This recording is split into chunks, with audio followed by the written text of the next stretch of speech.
ఓ 4 పేర్లు చదివి అధ్యక్ష మీ ప్రభుత్వం మీద ప్రజలకు నమ్మకం లేదు. ఎందుకంటే రేవంత్ రెడ్డి గారు మీరే చెప్పినారు సమగ్ర కుటుంబ సర్వే జరిగినప్పుడు తమరిచ్చిన ఉపన్యాసమే మొత్తం యూట్యూబ్లో ఉంది, అన్ని టీవీలలో ఉంది. ఏమన్నారు సార్ ఆ రోజు? ఆ ముఖ్యమంత్రి చెప్తాడు సరే, ఎవరు పడితే వాళ్ళు వచ్చి మీ ఇంటికి వచ్చి వివరాలు అడిగితే ఇచ్చేస్తారా, అవలగాలు దివానాగాలు ఇచ్చేస్తారా అని మాట్లాడింది రేవంత్ రెడ్డి గారు, మేం కాదు. మీరు చెప్పిన మాటలనే ఎన్యూమరేటర్లకు చూపెట్టి చెప్పినారు, మేము ఇయ్యము మీకు వివరాలు, 57 రకాల వివరాలు అడుగుతున్నారు, ఎట్లిస్తాము మీరే అన్నారు ఆనాడు. ఎవరు పడితే వాళ్ళకి ఇచ్చేస్తామా వివరాలు అని మాట్లాడింది, అదే చూపెట్టి అడిగింది. అధ్యక్ష వాస్తవం ఏంటంటే అధ్యక్ష సమగ్ర కుటుంబ సర్వే 2014లో జరిగింది. శాంతికుమారి గారు ఉన్నారు, రామకృష్ణారావు గారు ఉన్నారు, సందీప్ కుమార్ సుల్తానియా గారు ఉన్నారు. అప్పుడు ఇదే అధికారులు అధ్యక్ష, అప్పుడెవరు వేరే లేరు.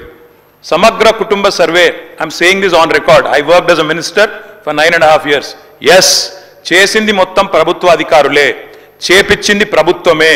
Yes it is an official document. అందులో ఖచ్చితంగా మేము ఓపెన్ గా వెబ్సైట్ లోనే పెట్టినాం, అసెంబ్లీలో కాదు, చాటుమాటుకు కాదు, పారదర్శకంగా వెబ్సైట్ పెట్టాం. ఆ వెబ్సైట్ లోంచే పాయల్ శంకర్ గారు తీసుకున్నారు. ఏముంది అధ్యక్ష సమగ్ర, ఒక మాట మీ చేతిలో కూడా అదే ఉంది. ఏముంది అధ్యక్ష అందులో డేటా?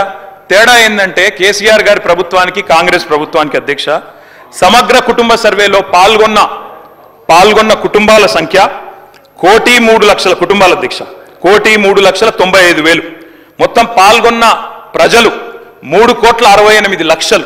3,68,00,000 జరిగింది ఒక్క రోజులో 24 గంటల్లో రాష్ట్ర వ్యాప్తంగా ప్రతి ఇంటిని ఎన్యూమరేట్ చేసి అత్యద్భుతంగా చేసినాం. మేము చేసిన తర్వాత ముఖ్యమంత్రి గారు నిజంగా ఎంత మిస్లీడింగ్ గా మాట్లాడుతున్నారంటే అధ్యక్ష వారు అంటారు, అధ్యక్ష ఇంతకు మించిన టాపిక్ లేదు అధ్యక్ష, వారు అడిగిన ప్రశ్నకు తప్పకుండా మా ప్రభుత్వం గతంలో చేసిన పని గురించి వారు అనుమానాలు తలెత్తే విధంగా ఏదైతే మాట్లాడినారో దాని గురించి చెప్పాలి అధ్యక్ష.